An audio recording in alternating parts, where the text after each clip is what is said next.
The desert wind carried dust and whispers across the small trading post, where Apache Sam made his temporary home. He was a man of 32 years, tall and weathered like the canyon walls that surrounded the settlement.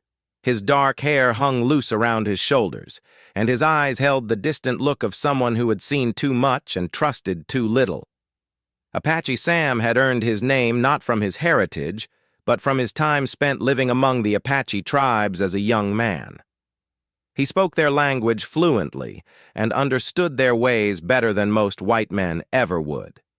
This knowledge had made him valuable as a scout and translator, but it had also made him an outsider in both worlds. The women of the settlement had long since given up trying to catch his attention. There was Maria Santos, the baker's daughter, who would bring him fresh bread and linger by his table with hopeful eyes. He would thank her politely, pay for the bread, and return to his coffee without another glance. There was also Rebecca Thompson, the schoolteacher who had arrived from back east with romantic notions about the frontier. She would engage him in conversations about books and current events, but Apache Sam would respond with short answers and quickly excuse himself. Even Sarah Mitchell, the saloon owner's niece who was known for her bold nature and striking beauty, had tried her luck with the mysterious man. She would sit beside him at the bar, laugh at things he said that weren't meant to be funny, and find excuses to touch his arm. Apache Sam would simply finish his drink, tip his hat, and walk away into the night. The townspeople began to wonder if there was something wrong with him. Some whispered that he was still in love with a woman from his past, perhaps someone who had died or left him for another. Others suggested that his time with the Apache had changed him in ways that made him unsuitable for civilized company. A few cruel tongues even suggested that he preferred the company of men, though those rumors never gained much ground. Apache Sam himself never explained his behavior. He went about his business with quiet efficiency, taking jobs as a guide for travelers or helping ranchers track down stolen cattle. He was honest in his dealings, kept his word, and never caused trouble. But when it came to matters of the heart, he remained as closed off as a fortress. One particularly hot afternoon, as Apache Sam sat outside the general store cleaning his rifle, Maria Santos approached him once again. She had worked up her courage for weeks, and her friends had finally convinced her to make one last attempt. "Mr. Sam," she said, her voice trembling slightly, "I was wondering if you might escort me to the church social next Saturday evening. I know you're not much for dancing, but perhaps we could just sit and talk."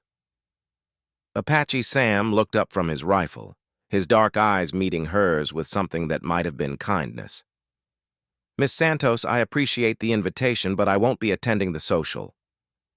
"Well, perhaps another time then," Maria persisted, her cheeks flushing pink. "Maybe we could take a walk together, or you could come for Sunday dinner with my family. My mother makes excellent enchiladas. And my father would love to hear your stories about the Apache." Apache Sam set down his rifle and stood up slowly. He was careful to keep his voice gentle but firm. "Miss Santos, you're a fine woman, and any man would be lucky to court you. But I'm not that man.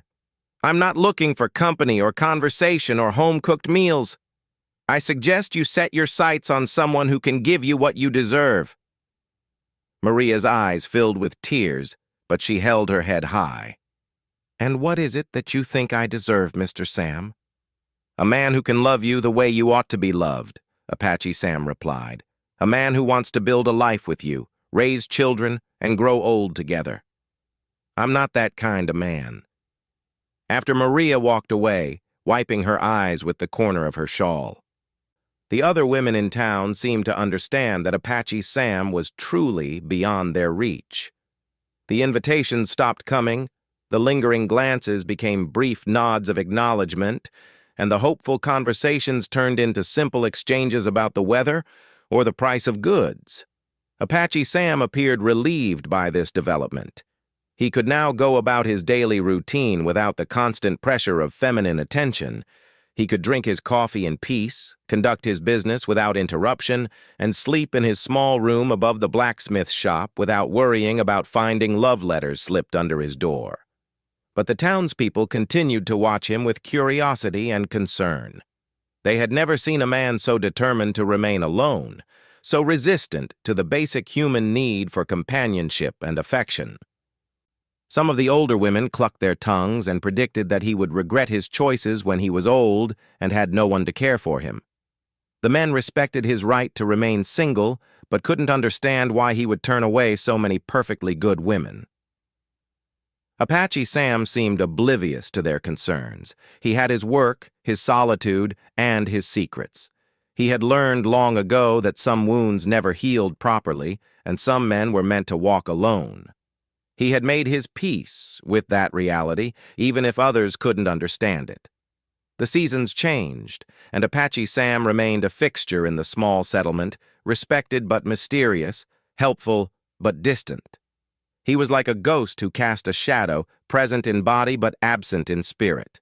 The women had stopped trying to win his heart, but they hadn't stopped wondering what tragedy or fear kept him so isolated from the world of love and partnership.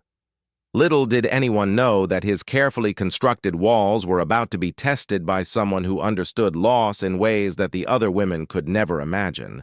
Someone who had learned that sometimes the greatest strength comes from the deepest vulnerability. The autumn winds brought an unexpected visitor to the settlement. She arrived on a worn but sturdy horse, leading a pack mule loaded with supplies. Her name was Elena Crow Feather, and she was a woman of mixed heritage, part Mexican and part Apache, with the kind of quiet strength that came from surviving unimaginable loss. Elena was a widow, having lost her husband in a raid 2 years earlier. Her husband had been a respected warrior among the Apache, and their marriage had been a love match that transcended the usual arrangements made for political or economic reasons. When he died, Elena had been left with nothing but her grief and her determination to survive. She had come to the settlement because winter was approaching, and she needed work and shelter. Unlike the other women in town, Elena had no interest in finding a new husband. Her heart was still buried with her warrior husband, and she had no intention of disturbing that grave for the sake of convenience or loneliness. Elena rented a small room from Mrs. Patterson, the widow who ran the boarding house, and quickly found work helping at the general store and doing laundry for the unmarried men in town. She was efficient, honest, and kept to herself, much like Apache Sam did. It was inevitable that their paths would cross. Apache Sam was one of Mrs. Patterson's regular customers, often stopping by to pick up mail or buy supplies. The first time he saw Elena hanging laundry in the yard behind the boarding house, he stopped and stared. She was humming a song in Apache, a mourning song that he recognized. Her movements were graceful and purposeful, and there was something in her bearing that reminded him of the Apache women he had known years before. When she looked up and caught him watching, she didn't blush or smile coyly like the other women had done. Instead, she met his gaze steadily and gave him a brief nod of acknowledgement before returning to her work. Apache Sam found himself thinking about her throughout the day, which troubled him. He had worked hard to build walls around his heart, and he didn't appreciate having them tested by a woman who seemed as guarded as he was. Their second encounter happened at the general store.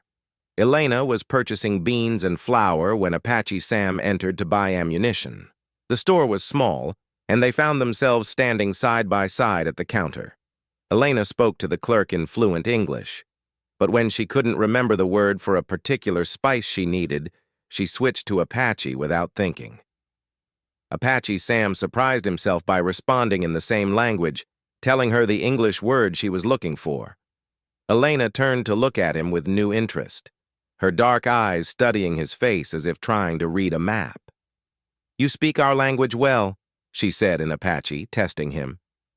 "I lived among the people for several years," he replied in the same tongue. "I learned many things, and forgot others, I think," Elena said quietly, switching back to English as other customers entered the store. That evening, Apache Sam found himself walking past the boarding house more than once, hoping to catch another glimpse of the mysterious woman. He was angry with himself for this behavior, but he couldn't seem to stop. There was something about Elena that had awakened feelings he thought he had buried forever. A few days later, Elena approached him directly. She had been watching him as carefully as he had been watching her, and she had come to some conclusions about the man who had turned away every woman in town. Apache Sam was sitting on the porch of the trading post, sharpening his knife, when Elena walked up and settled herself on the steps nearby. She didn't ask permission or wait for an invitation. She simply sat down and began mending a torn shirt. They worked in comfortable silence for several minutes before Elena spoke. "The women in this town think you're afraid of love," she said without looking up from her sewing. Apache Sam's hand stilled on his knife. "Do they now?" "I think they're wrong," Elena continued. "I think you're afraid of something else entirely." "And what would that be?" Apache Sam asked, his voice carefully neutral. Elena finally looked at him, her eyes holding a wisdom that came from deep personal pain. "I think you're afraid of needing someone again. There's a difference between avoiding love and avoiding dependence." Apache Sam felt something twist in his chest, a recognition that cut deeper than he expected. "You seem to know a lot about fear for someone who just arrived in town." "I know about loss," Elena replied simply. "I know what it feels like to have everything you care about ripped away in a single moment. I know what it's like to swear you'll never put yourself in that position again." They sat in silence again. But it was a different kind of quiet now, loaded with unspoken understanding. Apache Sam found himself studying Elena's profile, noting the strength in her jaw and the sadness that she carried like a carefully balanced burden. "Why are you here?" he asked finally. "In this town, I mean. You could have gone anywhere." "Winter is coming," Elena said practically. "I needed work and shelter. This place is as good as any other." "That's not what I mean." Elena smiled slightly, the first real smile he had seen from her. "I know what you mean, but sometimes the practical reasons are enough. Sometimes survival is its own purpose." Over the following weeks, Elena and Apache Sam began to seek each other out, without quite admitting that's what they were doing. They would find excuses to be in the same places at the same time, to exchange brief conversations that danced around deeper truths. Elena learned that Apache Sam had indeed lost someone, a young Apache woman named Morning Star, who had been killed in a cavalry attack while he was away on a scouting mission. He had loved her with the intensity of youth and inexperience, and her death had shattered something in him that had never properly healed. Apache Sam learned that Elena's husband had been killed defending their camp from raiders, and that she had held him in her arms as he died. She had loved him with the depth of a mature woman who understood that love was both a gift and a terrible vulnerability. One evening, as they walked together along the creek that ran behind the settlement, Elena asked him the question that would change everything between them. "Apache Sam?" she said, using his town name rather than speaking to him in their shared language. "I need to ask you something directly." He tensed, expecting another declaration of romantic interest that he would have to deflect. But Elena's question was unlike anything the other women had asked. "Are you looking for marriage?" she said quietly. "Or are you just looking for shelter from being alone?" The question hit him like a physical blow, not because it was painful, but because it was so perfectly accurate. Elena had seen through all his defenses to the heart of his dilemma. He wasn't afraid of love. He was afraid of confusing loneliness with love, afraid of settling for companionship, when what he really wanted was the soul-deep connection he had lost with Morning Star. Apache Sam stopped walking and turned to face Elena fully. Her question hung in the air between them like morning mist, impossible to ignore or brush away. For the first time in years, someone had asked him something that required real honesty, not just polite deflection. "I don't know," he said finally, his voice rougher than he intended. "I thought I wanted to be alone. I thought that was safer." "Safer for whom?" Elena asked gently. "For you or for the women who might care for you?" The insight cut deep because it was true. Apache Sam had convinced himself that his isolation was noble, that he was protecting others from his damaged heart. But Elena's question forced him to admit that he might have been protecting himself from the risk of loving imperfectly, of settling for something less than the transcendent connection he had shared with Morning Star. "When my husband died," Elena continued, "I thought I would never want anyone else. I thought loving again would dishonor his memory. But as time passed, I realized that wasn't really what I was afraid of." "What were you afraid of?" Apache Sam asked. "I was afraid that if I loved someone new, it would mean that what I had before wasn't as special as I thought it was. I was afraid that all love was just settling. That maybe what I thought was perfect was just the best I could imagine at the time." They resumed walking, their footsteps synchronized in the gathering dusk. Apache Sam found himself thinking about Morning Star in a way he hadn't for years, not as a perfect memory preserved in amber, but as a real woman who had loved him with her own fears and flaws and human limitations. "The other women in town," he said slowly, "they want something from me that I don't think I can give them. They want me to be their answer to loneliness, their path to security and respectability. They see a strong man who can provide and protect, and they think that's enough foundation for a life together." "And it's not?" Elena asked. "It might be for some people, but it's not what I had before. And it's not what I want again." "But you're not sure if what you want again is possible," Elena observed. "Exactly." They had reached the old oak tree that marked the furthest edge of their usual walks. Elena stopped and leaned against the trunk, studying Apache Sam's face in the fading light. "I have a proposal for you," she said quietly. "Not the kind of proposal those other women wanted to make, but something different." Apache Sam felt his heart rate increase, but he forced himself to remain calm. "I'm listening. Winter is almost here. You have your room above the blacksmith shop, but it's cold and lonely. I have my room at Mrs. Patterson's, but it's small and expensive. We both have our ghosts, and we both understand that love isn't something you can force or fake or settle for." She paused, choosing her words carefully. "What if we helped each other through the winter? Not as husband and wife, not as lovers pretending to be something we're not, but as two people who understand loss and loneliness and the difference between wanting someone and needing shelter from being alone." Apache Sam was quiet for a long time, considering her words. It was an unusual arrangement, one that the townspeople would gossip about and probably condemn. But it was also honest in a way that surprised him. "What exactly are you suggesting?" he asked. "I'm suggesting we be truthful with each other. If you're looking for someone to cook your meals and warm your bed because winter nights are cold and loneliness is hard, then say so.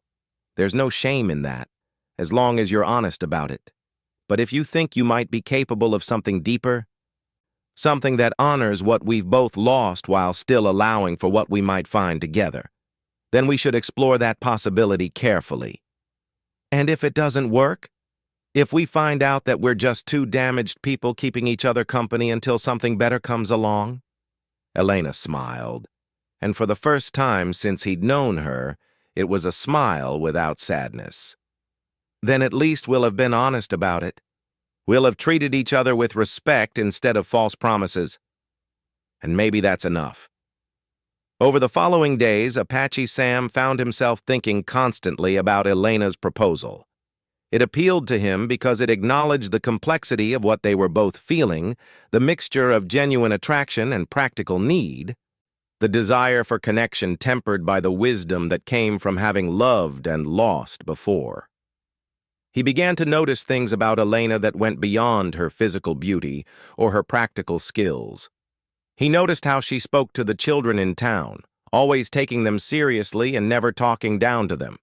He noticed how she defended Mrs. Patterson when some of the younger women criticized the old widow's strict rules, and how she always paid her bills on time even when money was tight. Most importantly, he noticed that she never tried to change him or fix him.